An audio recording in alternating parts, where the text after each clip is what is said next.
오늘 우리에게 주시는 하나님의 말씀은 잠언 30장 21절에서 23절까지 말씀입니다. 잠언 30장 21절에서 23절까지 말씀 같이 봉독합니다. 세상을 진동시키며 세상이 견딜 수 없게 하는 것 서너시 있나니 곧 종이 임금된 것과 미련한 자가 음식으로 배부른 것과 미움받는 여자가 시집간 것과 여종이 주모를 이은 것이니라. 아멘. 하나님의 말씀입니다. 할렐루야. 이번 한 주간에도 하나님의 은혜가 여러분과 함께하기를 주의 이름으로 축원합니다. 조선시대 장영실은 과학을 위하여 태어난 인물이라고 불릴 정도로 탁월한 사람이었습니다. 물론 그를 발탁하여 나라를 위한 제목으로 활용한 세종 역시 보통 왕은 아닙니다. 더 놀라운 것은 세종이 장영실을 등용할 때 관료들의 엄청난 반대가 있었어요. 이유는 그가 노비였음에도 불구하고 세종은 그를 면천했고요, 높은 직책에 앉히고자 했기 때문이지요. 세종은 관료들의 반대를 설득했고요, 기필코 그를 안정적인 자리에 앉혀 연구하게 했어요. 중국에 유학을 보내 더 나은 실력을 갖추게 했습니다. 능력 위주의 선발, 신분 사회에서 불가능해 보였지만 그걸 극복함으로 조선은 과학의 나라가 되었습니다. 그러나 그 반대의 경우도 가능하지요. 해서는 안 될 일을 행하는 경우 가정과 사회, 국가도 엄청난 위험에 노출되게 되지요. 세상을 진동시키고 세상이 견딜 수 없는 것이 바로 그런 것이죠. 어린 시절 가장의 노름으로 알코올 중독으로 고통받던 이웃들의 모습을 기억해요. 아버지 한 사람이 알코올 중독에 빠지면 식구들 모두가 다 고통 속에 있게 되고요, 그리고 노름으로 인하여 가정이 엉망이 되는 경우들이 얼마나 많았는지 몰라요. 가장이 보증을 잘못 써서 집에서 쫓겨나던 모습도 제 머릿속에 그림처럼 남아 있습니다. 더 안타까운 것은요, 이렇게 부모가 행한 일들이 자녀 세대에까지 유산으로 물려져 불행이 대를 잇는다는 거예요. 그러니까 정말 살아가는 동안 우리가 잘 살지 않으면 나뿐 아니라 우리의 다음 세대, 그리고 내 주변이 불행해지는 모습들을 보게 되는데요. 그런 것들이 서너 가지가 있다고 말하면서 그 첫 번째로 종이 임금된 것, 그것을 이야기해요. 이때 종은 왕을 보좌하는 신하들을 가리켜요. 신하에게 있어서 가장 중요한 덕목이 있다면 그것은 충성심일 거예요. 그런데 왕에게 충성해야 할 신하가 구테타를 통하여 자기 스스로 왕 자리에 오른다면 백성은 그걸 용납할 수가 없는 거예요.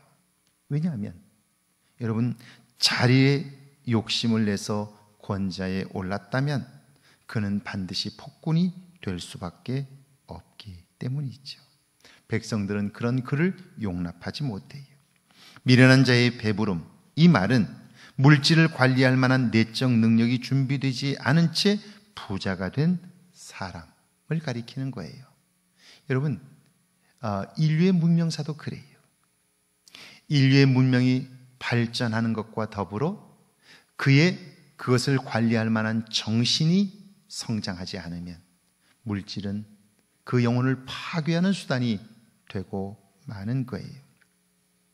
성경에 나오는 나발이라는 사람, 여러분 아시죠? 자, 다윗은 이 나발의 양떼를 약탈자로부터 지켜줬어요. 그래서 그가 안정적으로 양떼를 늘릴 수 있었고요, 부자가 되었죠. 그런데 다윗이 어려움을 겪어 그에게 도움을 요청해요. 그런데요, 그 다윗의 제안을 나발은 무시해요. 멸시해요. 만약 지혜로운 그의 부인이 아니었다면 그는 목숨을 부지할 수 없었을 거예요. 여러분, 은혜를 입었지만 그 은혜를 은혜로 받지 못하는 나발, 이 사람은 가진 것은 있으나 그걸 관리할 만한 능력이 없었던 거죠. 그러면 그의 삶도 불행해질 수 있다 하는 거예요. 또 미움받는 여자가 시집간 것, 미움받는 여자란 다툼을 좋아하고 이기적이어서 사람들에게 눈총을 받는 사람이에요. 여러분, 이런 사람이 결혼해서 가정을 이룬다면 어떨까요? 그 가정은 건강할 수 없고요, 온전할 수 없어요. 그리고 그 가정의 불행은 자녀들에게까지 이어지게 될 거예요. 여종이 주모를 이은 것도 마찬가지예요. 아브라함과 그의 종, 사라의 여종 하갈의 경우를 한번 생각해 보세요. 하갈은 종임에도 불구하고 임신을 하자 주인을 업신여겼어요. 멸시했어요. 결국 가정의 평화는 깨지고 그들 역시 불행한 삶을 살게 된 거죠. 하나님의 놀라운 은혜는 그럼에도 그들에게 임해요.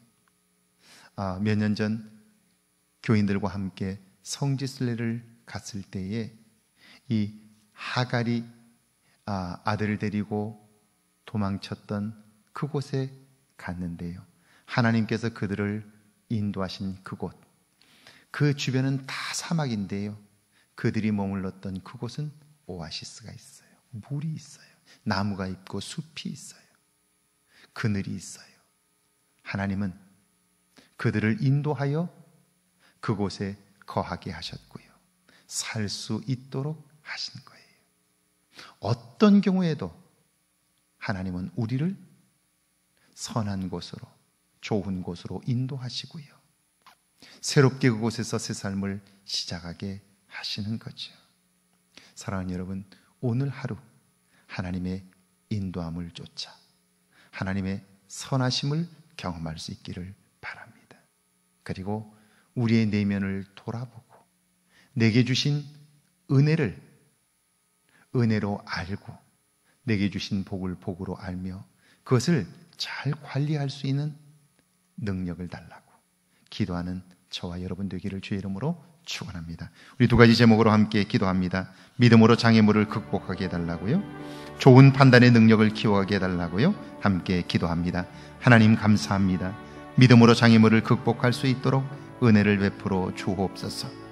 우리는 수단과 방법을 가리지 않고 목적만을 이루려고 할 때가 참 많습니다. 주님, 그러나 그리스도인에게 있어서 목적보다 과정이 중요함은 우리가 그 목적을 향하여 나아갈 때에 그걸 선하게 활용할 줄 아는 실력이 우리 안에 필요하기 때문임을 믿습니다. 믿음으로 장애물을 극복하며 우리의 내면을 아름답게 준비하여 하나님이 주시는 복을 복으로 누리며 살게 하옵소서. 좋은 판단의 능력을 키워갈 수 있도록 도와주옵소서.